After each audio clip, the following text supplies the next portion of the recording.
Hey there, good morning. This is a Logical Fallacies video about colonization or colonialization, however people want to say it.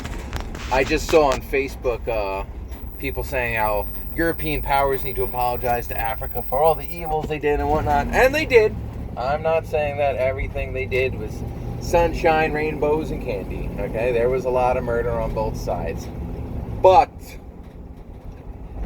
if going to another country and bringing industry, plumbing, education, electricity, infrastructure, sanitation, if that is considered colonization, then what do we call it when millions of Africans run and risk their lives to get away from Africa to live in European countries and not bring any of the aforementioned attributes?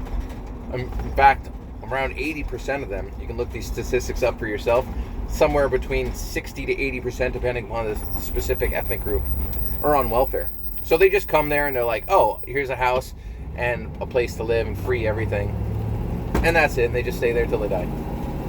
So if the one group brought all the infrastructure, education, plumbing, etc., everything I mentioned, and the other group just comes and brings nothing but crime, you can also look that statistic up.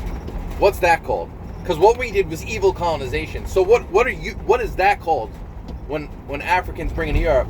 And don't give me the regurgitative response of, well, that's what you get for all the things. So what? We're guilty of our ancestors' crimes?